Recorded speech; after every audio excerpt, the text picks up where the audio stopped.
सविताच किचनमध्ये तुमचं स्वागत आहे. तर आज मी तुम्हाला फक्त 4 बटाटे वापरून मार्केटमध्ये मिळतात तसे मस्त पांढरे शुभ्र आणि एकदम कुरकुरीत बटाट्याचे वेफर्स बनवून दाखवणार आहे. तर त्यासाठी इथे मी 4 बटाटे घेतलेत.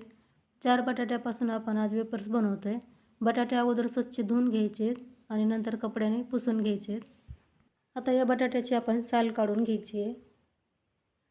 वेफर्स बनवताना नेहमी ताज्या बटाट्याचा वापर करायचा आहे. ताज्या म्हणजे मार्केटमध्ये पाहता सध्या नवीन बटाटे यायला लागलेत.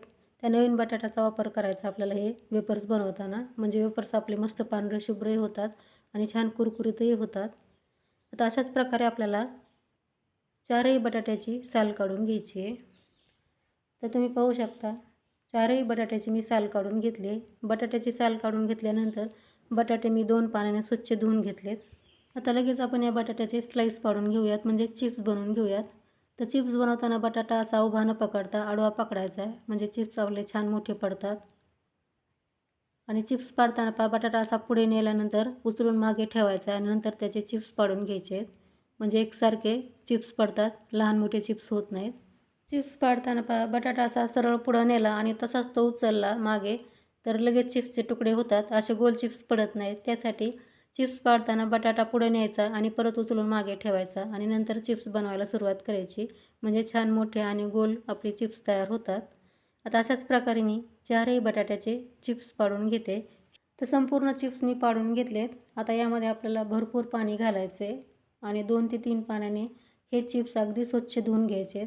यामध्ये जेवढं काही स्टार्च आहे ते आपल्याला व्यवस्थित धुवून घ्यायचे, म्हणजे चिप्स आपले लाल होत नाहीत. आता धुतलेले चिप्स आपल्याला अशा प्रकारे चाळणीवरती ठेवायचे, जेणेकरून यातलं जे काही एक्स्ट्राचं पाणी आहे ते निचरून खाली बाउलमध्ये जाईल आणि चिप्स आपले कोरडे होतील. आता हे चिप्स तुम्ही कॉटनच्या कपड्याने पुसून घेऊन लगेच फ्राय करायला घेऊ शकता. पण मी इथे तुम्हाला एक छोटीशी एक्स्ट्रा स्टेप करायला सांगणार आहे, ज्यामुळे तुमचे चिप्स हमखास पांढरे शुभ्र आणि कुरकुरीत होतील. फक्त 2 मिनिटाची आपल्याला ही स्टेप करायची आहे. ही स्टेप केल्यामुळे काय होईल की कधीच तुमचे चिप्स लाल होणार नाहीत. आता इथे मी गॅसवरती एका कढईमध्ये 2 ग्लास पाणी गरम करायला ठेवलं होतं. पाण्याला छान उकळी आली. अशी पाण्याला उकळी आल्यानंतर त्यामध्ये आपल्याला धुवून ठेवलेले चिप्स टाकायचे आहेत आणि फक्त 2 मिनिटे आपल्याला फुल गॅसवरती हे चिप्स या पाण्यामध्ये उकळून घ्यायचे आहेत किंवा वाफवून घ्यायचे आहेत. खूप जास्त वेळ आपल्याला चिप्स जास्त शिजवून घ्यायचे नाहीत. फक्त 2 मिनिटे घड्याळामध्ये टाईम सेट करायचा आहे आणि 2च मिनिटे आपल्याला हे चिप्स यामध्ये शिजवून घ्यायचे आहेत. 2 मिनिटापेक्षा जास्त हे चिप्स शिजवून घेऊ नये, नाहीतर चिप्सचे तुकडे पडायला लागतात. फक्त 2 मिनिटे मी हे चिप्स उकळून घेतलेत आणि मस्त आपले हे चिप्स सॉफ्ट झालेत. ही फक्त 2 मिनिटाची एक्स्ट्रा प्रोसेस केल्यामुळे चिप्सला अजिबात लालपणा येत नाही. हमखास तुमचे चिप्स पांढरे शुभ्र आणि कुरकुरीत होतात. तर राहिलेलं स्टार्चसुद्धा यावरती आलेलं आहे. आता मी लगेच गॅस बंद केला आहे आणि हे चिप्स आता लगेच आपल्याला पाण्याच्या बाहेर काढून घ्यायचे आहेत, म्हणजे या गरम पाण्याच्या बाहेर काढून लगेच थंड पाण्यात घालायचे आहेत. तर थंड पाण्याचा बाऊल आपल्याला घ्यायचा आहे आणि हे गरम चिप्स थंड पाण्याच्या बाऊलमध्ये घालायचे आहेत, म्हणजे याची कुकिंग प्रोसेस आहे ती लगेच थांबेल. जास्त ओव्हरकुक आपले हे चिप्स होणार नाहीत. असा मोठा झारा असेल तर उत्तम, म्हणजे पटकन आपल्याला सर्व चिप्स बाहेर काढता येतील आणि गरम पाणीसुद्धा यातलं पटकन वेगळं होईल. आता संपूर्ण चिप्स मी या बाऊलमध्ये काढून घेतलेत. आता हे लगेच चिप्स आपल्याला चाळणीवरती ओतून घ्यायचे आहेत. चिप्स मी चाळणीत ओतून घेतलेत आणि खाली बाऊल ठेवला आहे, जेणेकरून एक्स्ट्राचं पाणी जे काही असेल ते बाऊलमध्ये पडेल. आता आपल्याला चिप्स या कॉटनच्या कपड्यावरती पसरवून ठेवायचे, जेणेकरून याचं पाणी आहे ते सुकेल. आपल्याला चिप्स खूप जास्त वेळ वाळून घ्यायचे नाहीत. फक्त याचं पाणी सुकवून घ्यायचं आहे आणि लगेच चिप्स फ्राय करायला घ्यायचे आहेत किंवा वेफर्स फ्राय करायला घ्यायचे आहेत. सर्व चिप्स आपल्याला यावरती पसरून घ्यायचे आहेत कॉटनच्या कपड्यावरती, म्हणजे याचं पाणी पटकन सुकलं जातं म्हणून कॉटनचा कपडा खाली अंथरायचा आणि त्यावरती असे चिप्स आपल्याला पसरून ठेवायचे आहेत आणि लगेच कोरडे करून हे वेफर्स तळायला घ्यायचे आहेत. संपूर्ण वेफर्स जे आहेत मी असे छान कपड्यावरती पसरवून टाकलेत. आता वरून परत आपल्याला कॉटनचा कपडा अशा पद्धतीने प्रेस करत राहायचा आहे, म्हणजे वरच्या बाजूचं सुद्धा पाणी आपलं चांगलं सुकलं जाईल. ही प्रोसेस करणं खूप गरजेचं आहे, म्हणजे आपले चिप्स किंवा वेफर्स आहेत छान कोरडे होतात आणि तळल्यानंतर मग ते मस्त कुरकुरीत होतात. याला जर पाण्याचा अंश राहिला तर तळताना तेल अंगावरती उडून येऊ शकतं. त्यासाठी काय करायचं की संपूर्ण वेफर्स किंवा चिप्स आहेत आपल्याला अशा प्रकारे चांगले सुकवून घ्यायचे आहेत किंवा कोरडे करून घ्यायचे आहेत आणि मगच याला फ्राय करायला घ्यायचे. तर तुम्ही पाहू शकता सर्व चिप्स मी छान कोरडे करून घेतलेत. असे छान कोरडे झाले की आपल्याला लगेच हे फ्राय करायला घ्यायचे आहेत.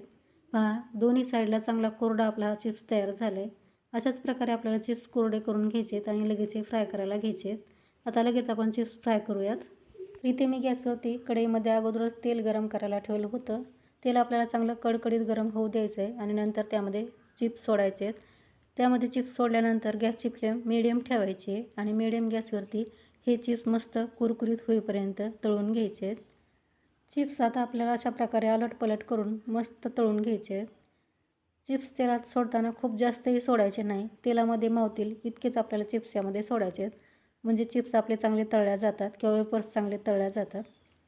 वेपर्स असे चांगले तळल्यानंतर तेलातले बबल्स पूर्णपणे नाहीसे होतात तेव्हा समजायचं वेपर्स आपले अगदी कुरकुरीत झालेले आहेत आणि लगेच बाहेर काढायचे. आवाजावरून तुमच्या लक्षात आलंच असेल की वेपर्स आपले मस्त कुरकुरीत झालेत आणि छान पांढरे शुभ्रही झालेत. आता आणखी एक बॅच मी तुम्हाला वेपर्सची तळून दाखवते. तेल आपल्याला अगदी कडकडीत गरम होऊ द्यायचे आणि नंतर त्यामध्ये वेपर्स टाकायचे आहेत. वेपर्स टाकल्यानंतर फ्लेम आपल्याला कमी करायची म्हणजे मिडियम करायची, लोही करायची नाही. लो गॅसवरती तुम्ही जर वेपर्स तळले तर ते कुरकुरीत होणार नाहीत आणि तेलही जास्त धरतील किंवा तेलही पितील. तर मिडियम गॅसवरतीच आपल्याला आता हे चिप्स किंवा वेपर्स तळून घ्यायचे आहेत. आणि तुम्ही इथे पाहतच असाल की एकही वेपर्स आपला लाल झाला नाही, बिलकुल मस्त पांढरे शुभ्र हे सुद्धा वेपर्स तयार झालेत. याआधी मी बऱ्याचदा घरी वेपर्स बनवले पण प्रत्येक वेळी वेपर्स लाल व्हायचे किंवा मऊ पडायचे. पण आता असं बिलकुल होणार नाही, कारण आपल्याला फक्त 1-2 मिनटाची एक्स्ट्रा स्टेप करायची आहे, ज्यामुळे रेसिपी अजिबात फेल जात नाही. परफेक्ट तुमचे मार्केटपेक्षा सुद्धा भारी घरीच हे वेपर्स तयार होतात. तर इथे आपली ही सुद्धा वेपर्सची बॅच तळून झाली आहे. तेलातले बबल्स पूर्ण थांबलेले आहेत तेव्हा समजायचं वेपर्स आपले मस्त कुरकुरीत झालेत. आता बाहेर काढूया आणि राहिलेले वेपर्ससुद्धा मी आता याच पद्धतीने तळून घेते. इथे तुम्ही पाहू शकता संपूर्ण वेपर्स मी तळून घेतलेत आणि खूप मस्त पांढरे शुभ्र आणि छान कुरकुरीत आपले हे वेपर्स तयार झालेत. अगदी कमी खर्चामध्ये आपण घरच्या घरी मार्केटपेक्षाही भारी असे बटाट्याचे वेपर्स करू शकतो आणि मुलांना खायलाही देऊ शकतो. आपल्याला माहीत नसतं की बाहेरचे वेपर्स कसे आहेत, मुलांसाठी ते चांगले आहेत की नाही. पण जर का तुम्ही हे वेपर्स अशा पद्धतीने घरीच बनवले आणि मुलांना दिले तर मुलंसुद्धा आवडीने खातील. अशा पद्धतीने वेपर्स बनवून तुम्ही हवाबंद डब्यामध्ये स्टोअर देखील करून ठेवू शकता. बिलकुल खराब होत नाहीत आणि जेव्हा मुलांना वेपर्स खावेसे वाटतील लगेच तुम्ही त्यांना देऊ शकता. आता यावरती मी थोडंसं मीठ आणि थोडंसं लाल तिखट भुरभुरून घेतलं आहे, म्हणजे खायला चवदार लागतात किंवा चविष्ट लागतात. आता हे अशा पद्धतीने आपल्याला टॉस करून घ्यायचे आहेत किंवा मिक्स करायचे आहेत, म्हणजे मीठ आणि लाल तिखट याला सगळीकडे चांगलं लागलं जाईल. तर पाहू शकता खूप मस्त आपले बटाट्याचे वेपर्स तयार झालेले आहेत, एकदम कुरकुरीत आणि पांढरे शुभ्र. आता तुम्हीसुद्धा मार्केटपेक्षा भारी हे बटाट्याचे वेपर्स घरच्या घरी बनवा आणि घरातील प्रत्येकाला खुश करा. कारण बटाट्याचे वेपर्स म्हणले की लहानांपासून मोठ्यांपर्यंत सगळ्यांनाच आवडतात. तर ट्राय करून पहा आणि कसे झाले हे मला कमेंट्समध्ये सांगा. रेसिपी तुम्हाला आवडली असेल तर रेसिपीला लाईक करा, शेअर करा. चॅनलला नवीन असाल तर प्लीज चॅनलला सबस्क्राईब करा आणि बेल आयकॉनलासुद्धा क्लिक करायला विसरू नका. कारण जेव्हा कधी मी नवीन रेसिपी अपलोड करेन त्याचे नोटिफिकेशन तुम्हाला सर्वात अगोदर मिळेल आणि एकही रेसिपी तुम्ही माझी मिस करणार नाही. आजचा व्हिडिओ पाहिल्याबद्दल थँक्यू.